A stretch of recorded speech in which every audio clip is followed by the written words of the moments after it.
Hello, everyone. I'm Matt Bennett with Third Way. Thank you for joining us today for an incredibly timely discussion with Nancy LeaMond from AARP. I am going to wait awkwardly here for just another few, maybe another minute or so as people are coming in right now. But we are delighted to have Nancy with us today. One thing I will say now and probably repeat is that if you look at the bottom of your screen, there's a Q&A function. And if you have questions for Nancy, please feel free to use the Q&A function. I will get to as many of them as possible. We have a lot of interest in this, so there should be a lot of attendees. I will get to as many of the questions as I can. Nancy's going to start by going through a deck, and then we're going to have a discussion that will include your questions. So again, the bottom of your screen in the center is the Q&A function. Please feel free to use it to ask questions or make comments if you like, and I will read as many of them as I possibly can.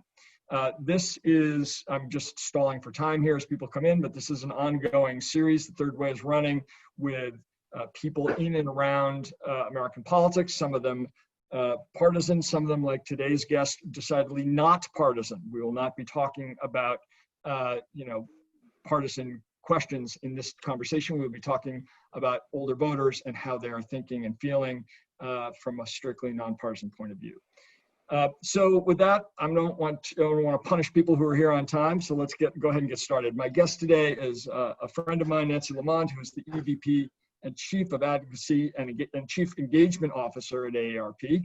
It's a long and august title. What it means is that she has hundreds of people reporting to her, doing the work of AARP around advocacy and all that entails, including politics and outreach to elected officials. Nancy has long experience in all of the areas relating to AARP's work, which she'll describe in more detail, but we are delighted to have her, and the timing obviously could not be better. All of you have seen the headlines that suddenly older voters are hot. I'm not exactly sure why that occurred to people all of a sudden, that it was really important to talk to the one demographic that is most likely to vote in every election. But suddenly the political world has decided to think about older voters, so it's great timing for us to have Nancy here with us. So Nancy, with that, let me turn it to you to do the presentation. One of your colleagues is going to share their screen, then we'll go back and have a conversation afterwards. Great. Well, thanks so much, Matt. Everybody, thanks for joining this afternoon. I mentioned to Matt that I was really thrilled to be here. He was one of the few people that was interested in talking to me about this subject before the last 2 weeks, when it's become, as you said, very hot. As a result, I put together with my colleague, Liz Poston, who's on, kind of as much information as we have, or most of it. So it's a little denser than a normal presentation, but I wanted to be sure to take advantage of this opportunity. And we're going to have slides hopefully up on the screen.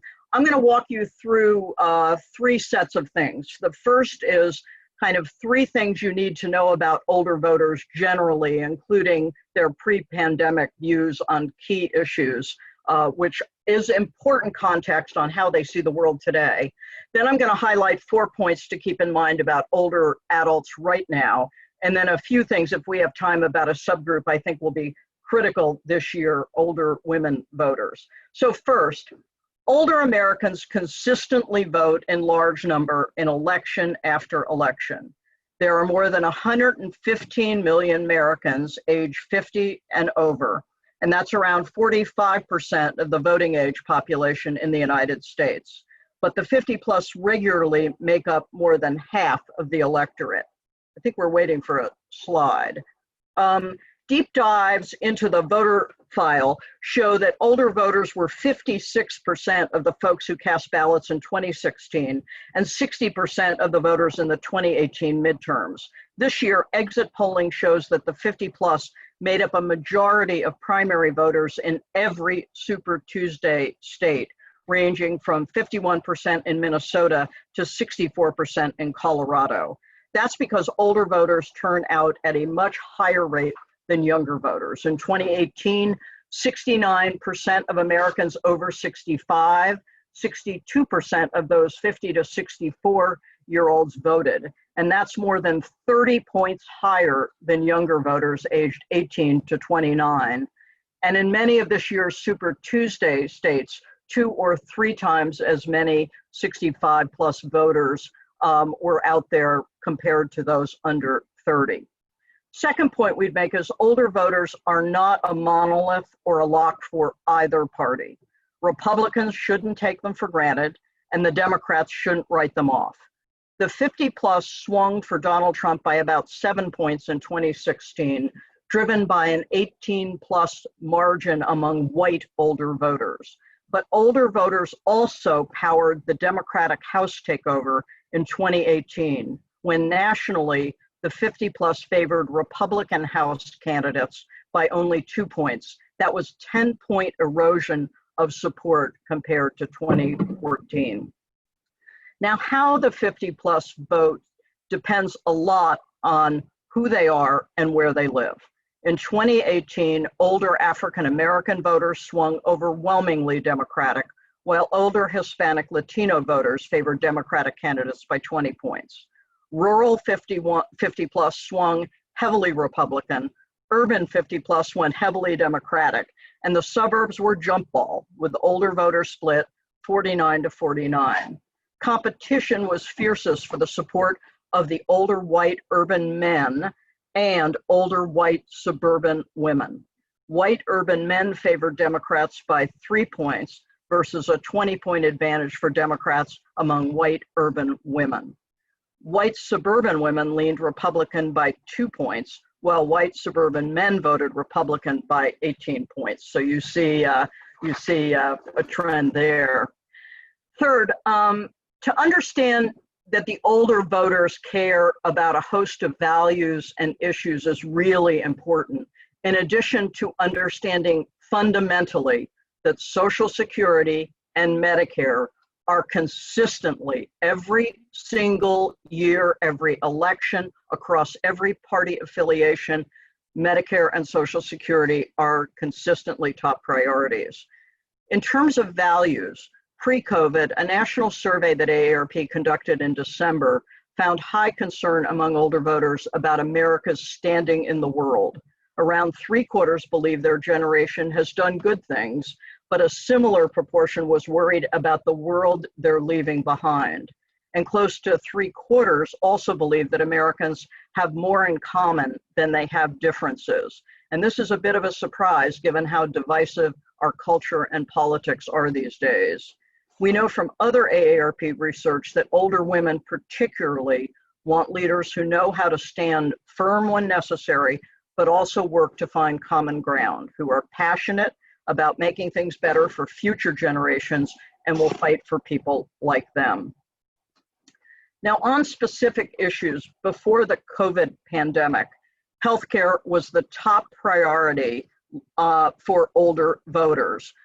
But there were important differences by party. I won't get into it. I think you can see it on the slide here. This is consistent with what we saw in the 2018 midterms, where 50-plus Republicans put a higher priority on issues like border security, while Democrats, and to a lesser extent, independents, prioritized making healthcare more affordable. When it comes to healthcare, cost is the biggest source of concern for older Americans.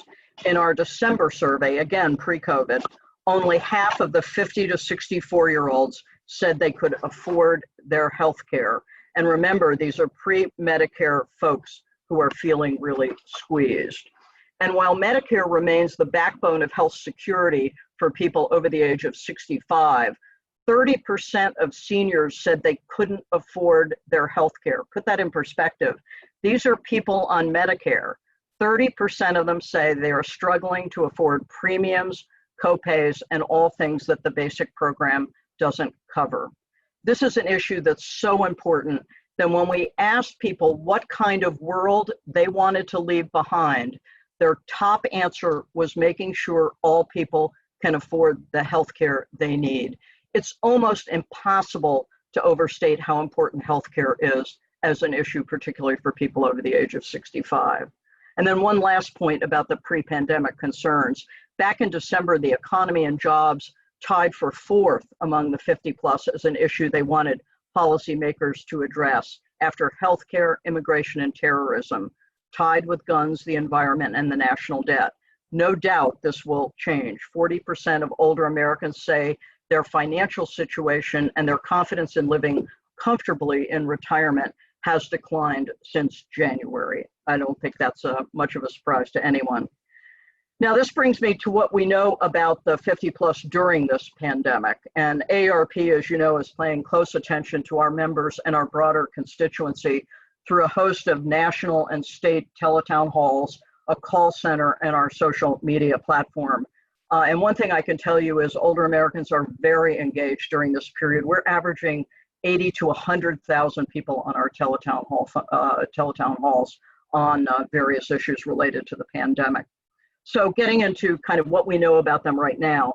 First, they are taking the pandemic very seriously and are focused primarily on health and safety.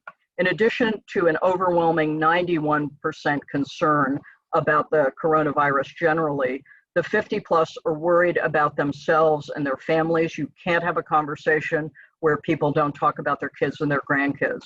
Older women are more worried than older men on these questions by 10 points. And people in their 60s, interestingly, are the most worried that somebody within their family will die during this period.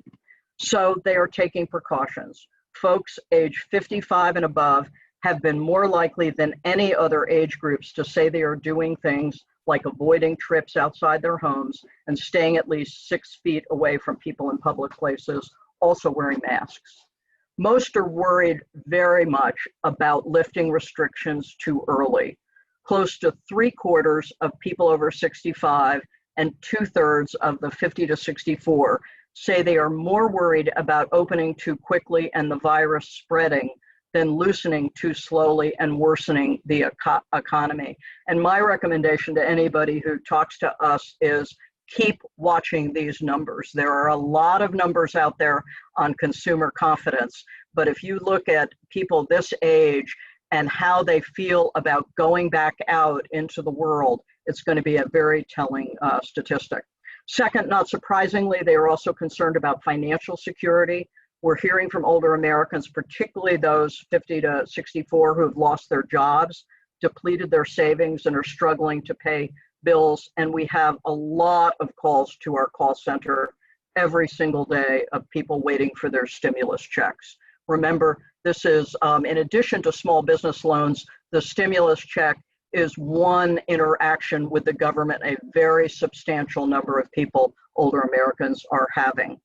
Also, the data tells a dramatic story for older workers. Unemployment among people over 55 has gone from 3.3% in March to 13+% in April, and it's even higher for women. It's about 15%. The negative implications are obviously going to be long-term. We know that older workers, once they lose the job, takes them a lot longer to get back into the labor force. We are fully expecting that age discrimination will rise on the list of issues older voters are looking at when it comes to the fall. Now, when it comes to their personal financial situation, I won't go through all of the data on this slide, but you can imagine there is a lot of concern.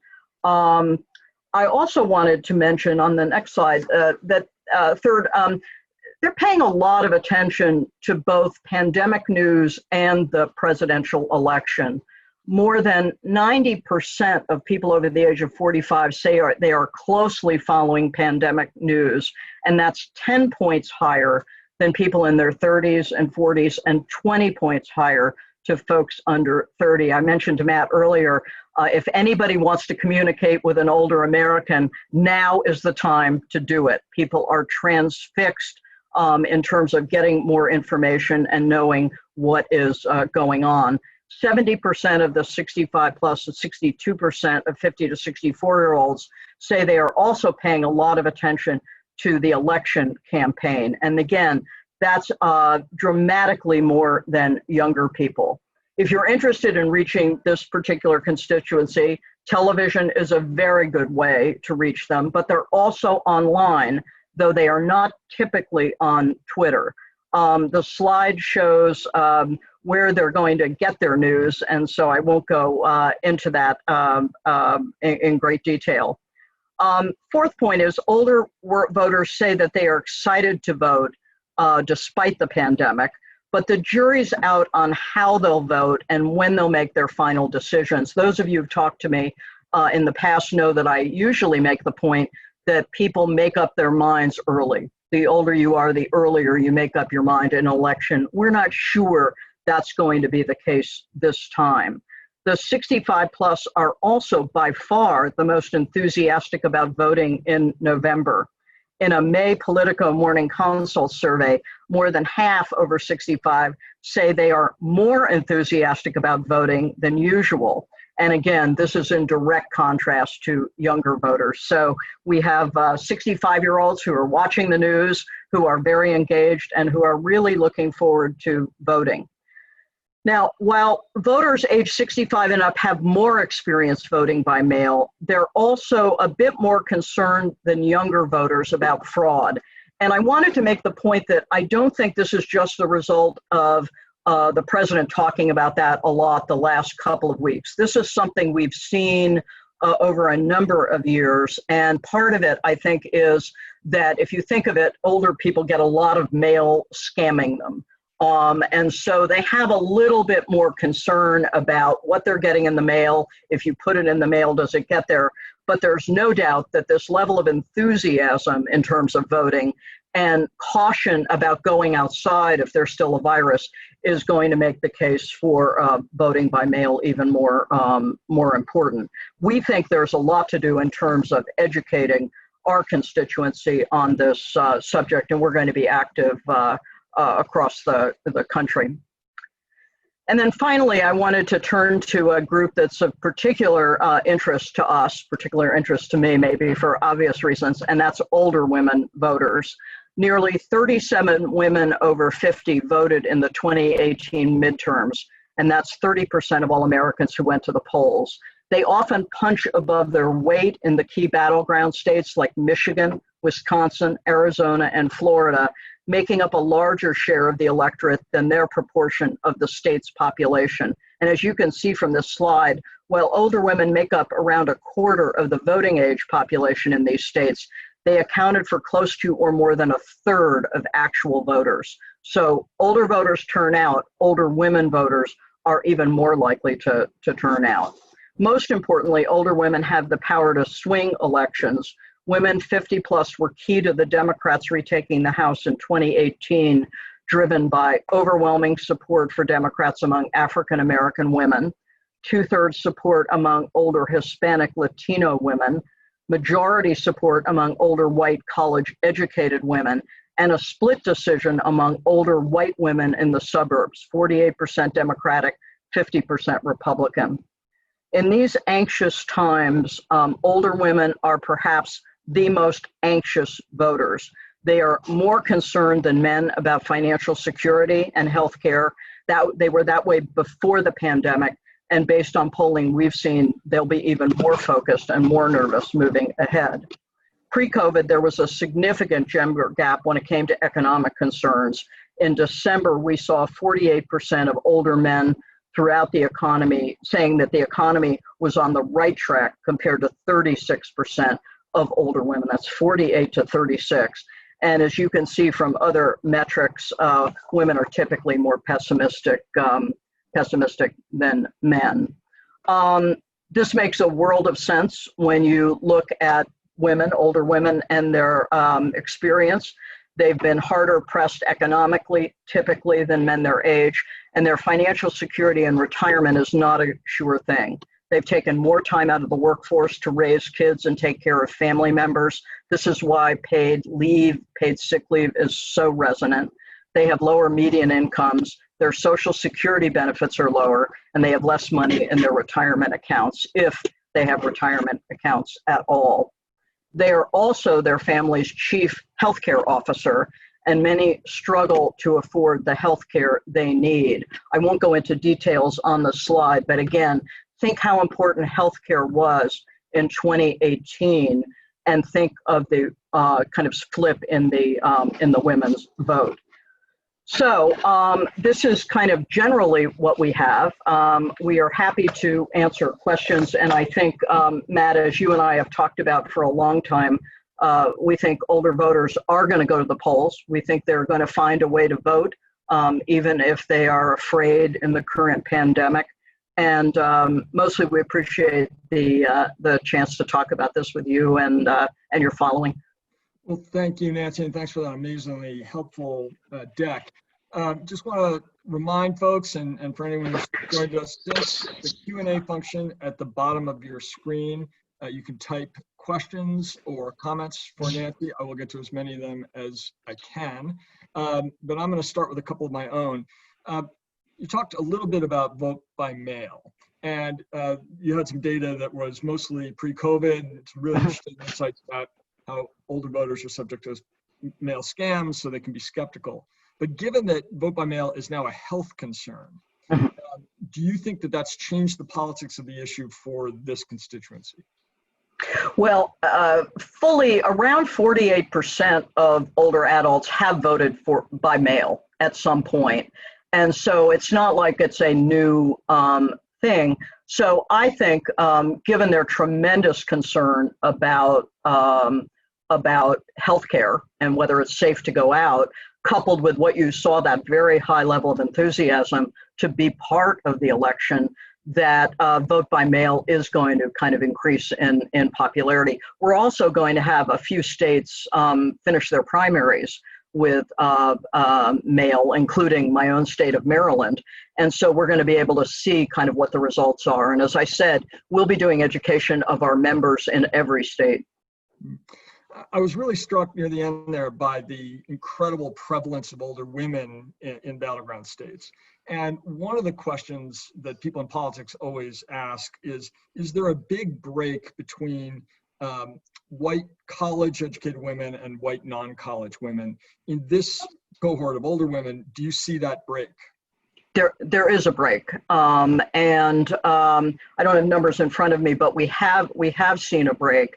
I will say, though, that it doesn't matter when it comes to the issue of healthcare.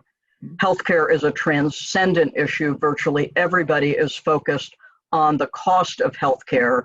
Remember, a few months ago, we had a major effort underway on the cost of prescription drugs, which routinely polled in the 70–80% area across all characteristics as being something that needed to be gotten under control.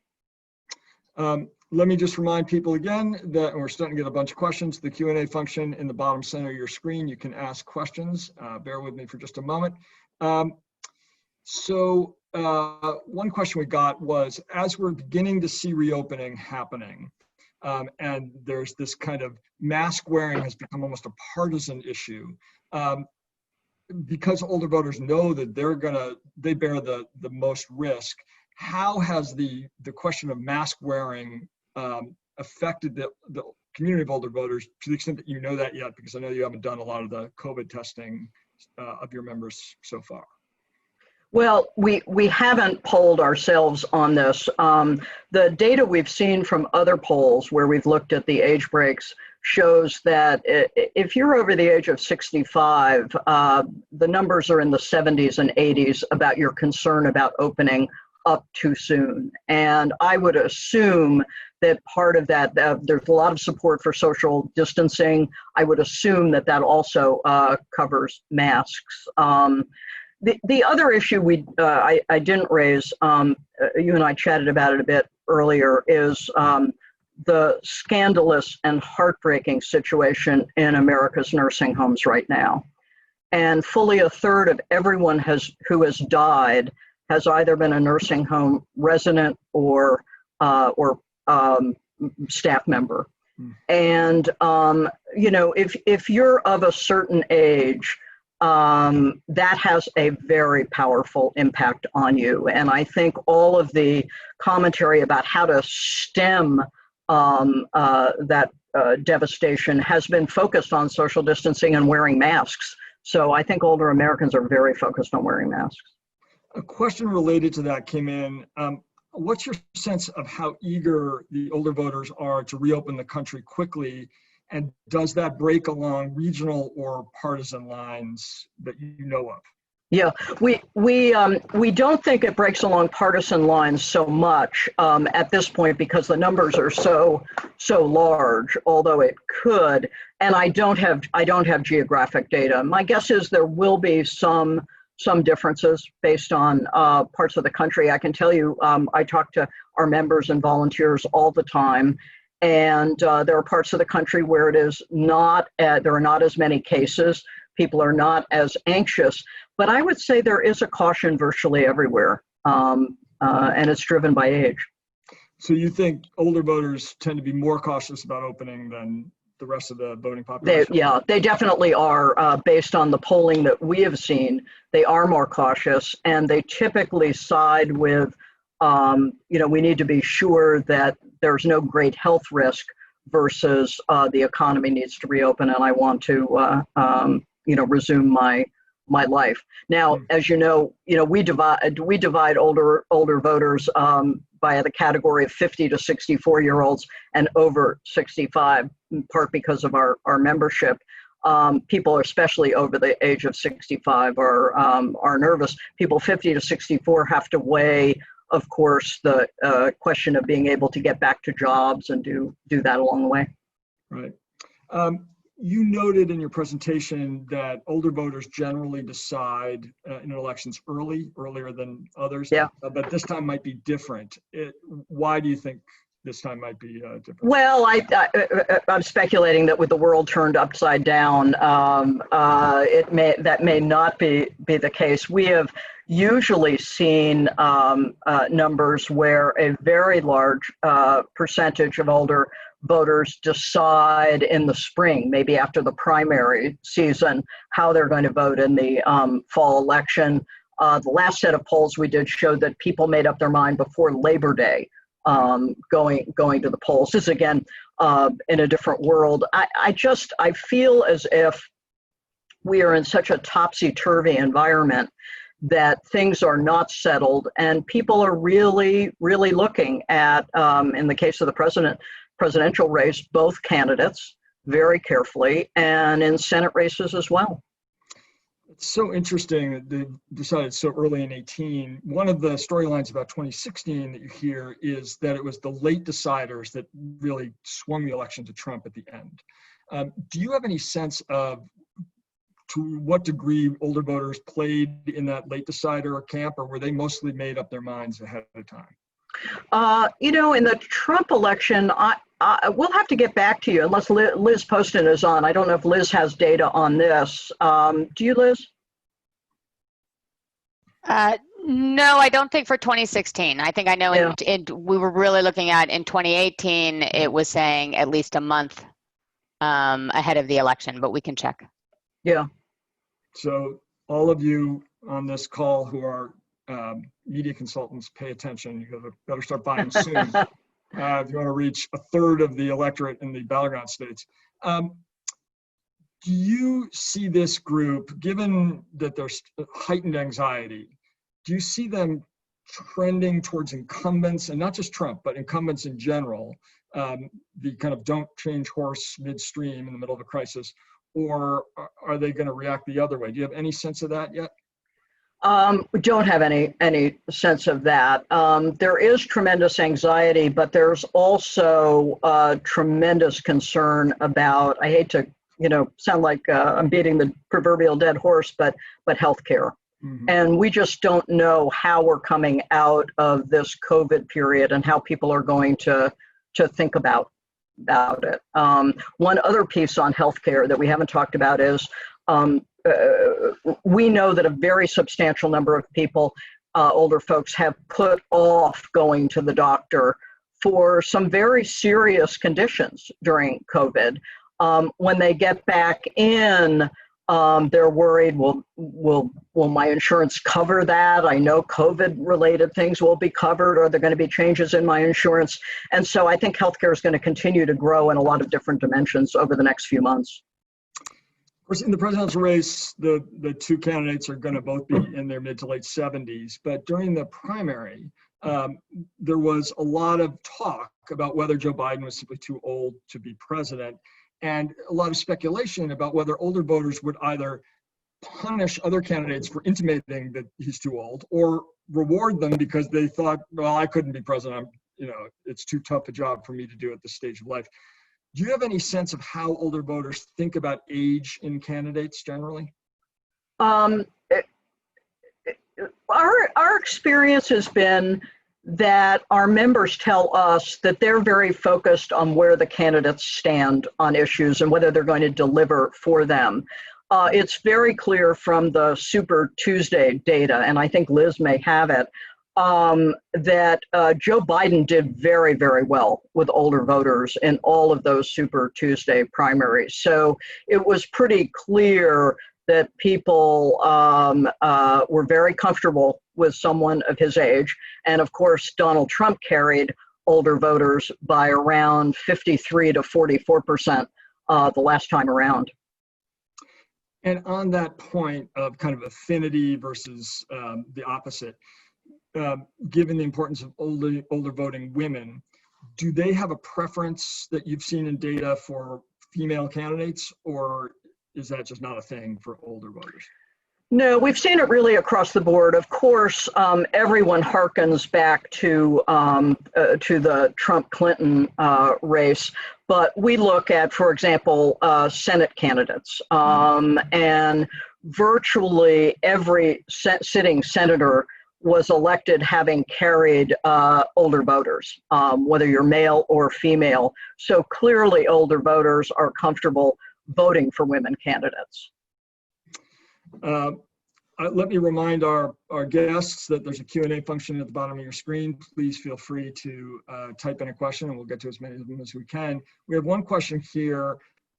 Given that older voters do get a lot of their information from news, do they tend to be more informed about particularly local issues than other voters?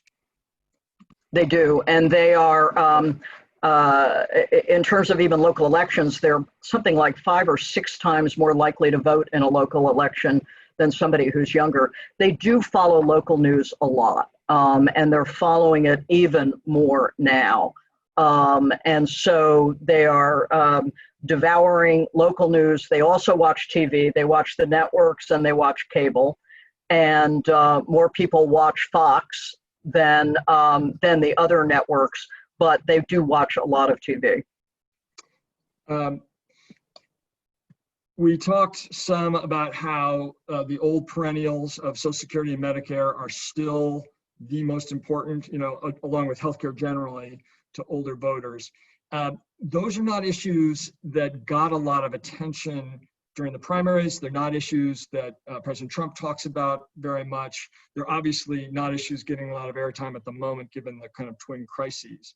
Do you see older voters as kind of choosing on those issues based on the kind of stereotypical views of the Democrats and Republicans, or do you think they have a more nuanced view of the candidates around those kind of core issues for them?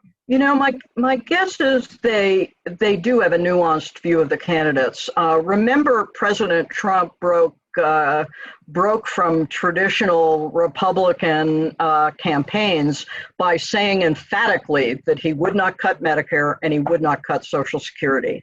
And we heard that over and over again from our members and from people after the last election.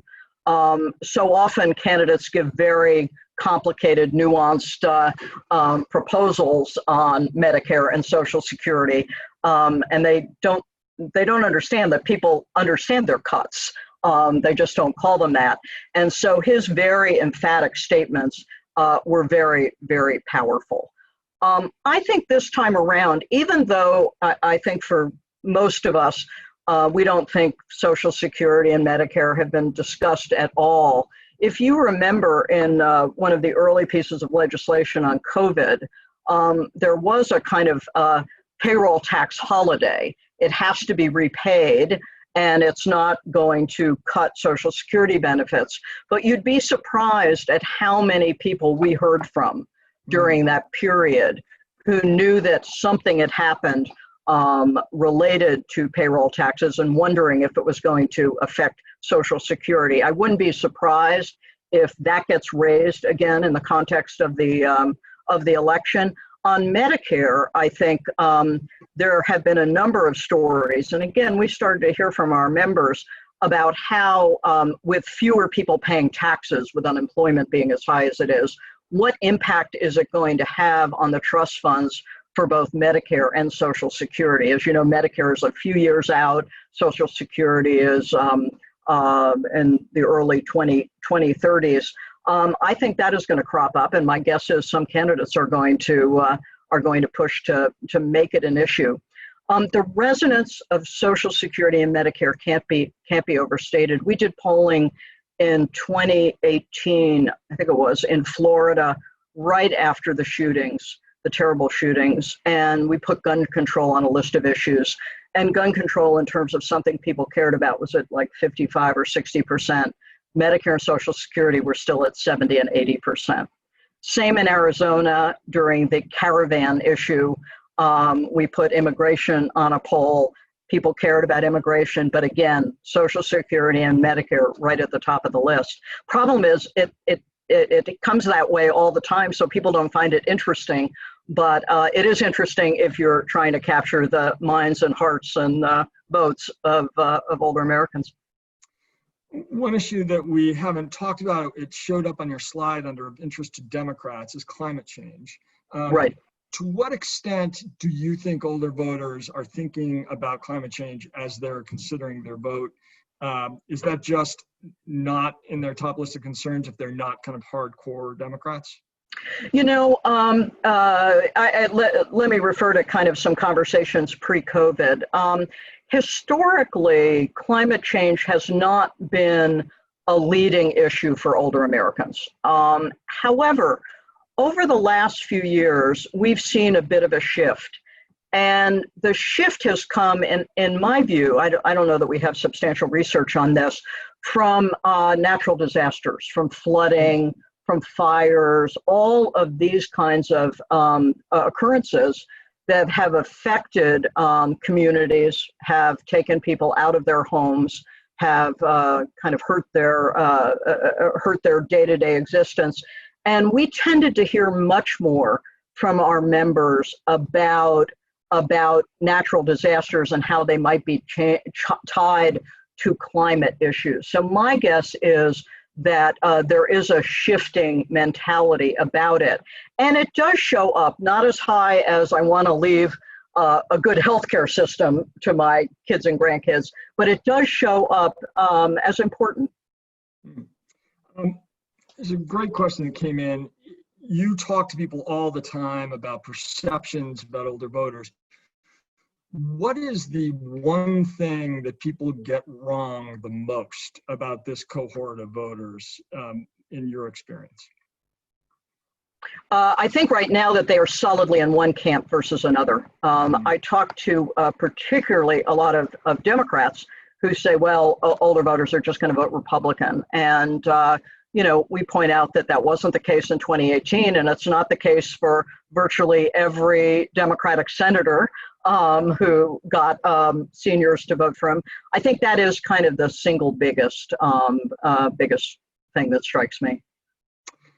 And to the extent you're able to kind of pull this out of the data you've seen about older voters,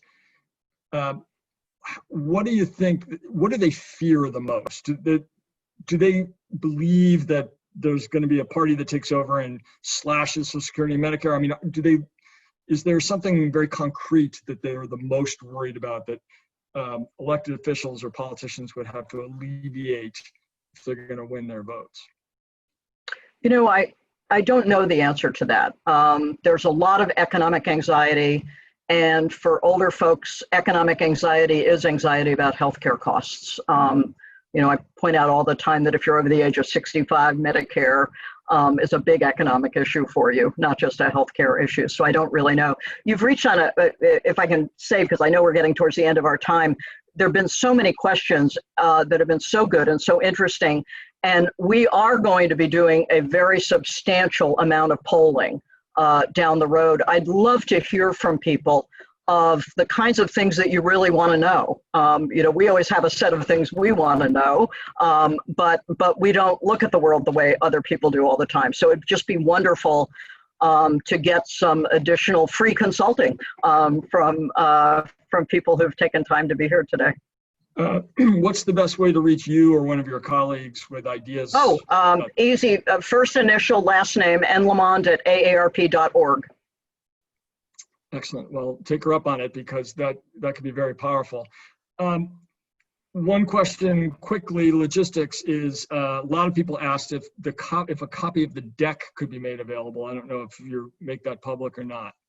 Sure, we're happy. I believe we're happy to do that. We double checked to make sure we cited all of the data. So let us take a quick look, make sure we've got everything cited, and then we'd be happy to make it available. Great, and if you can do that, I think, hope my colleagues don't kill me for this, that we can email it out to the people who are on this call. Okay. That works. Okay. Anything else that you want to make sure the people on this call know about the work that AARP is doing or attitudes of older voters before we wrap this up? Well, I think we've covered older voters. I do want people to know that we are going to continue to be very, very active throughout the election season. We are nonpartisan. We don't endorse. We don't give money. But our goal through the election season is first to press candidates to talk about issues that are important to this constituency. Second, to get that information to our members so that they can make an informed choice in their voting. And third, to make efforts to point out to candidates how important it is to talk to older voters. Right now, we're offering teletown halls to members of Congress, and we've just been delighted at the number of Republicans and Democrats who've taken us up on it. We consider this really important way to get to know what our members are thinking, questions they want to ask, and for members of Congress in particular to be able to say what they think about. The other thing I should point out is we also have offices in every single state. We'll be active in a number of state legislature fights, governor's elections, and some ballot initiatives. And for those of you out there who submitted questions about the horse race, you will note that I did not ask them because Nancy and AARP are strictly nonpartisan. But other than that, I think she's done a spectacular job of informing us about this, perhaps the most important segment of the electorate, at least in terms of winning and losing. So Nancy, thank you so much for joining us, and thank to all of you for coming. And we hope to have you back once you have some more data. Sure. Thanks, and thanks everybody for your time. And Matt, thanks for your enduring interest in our constituency. All right, take care, everyone.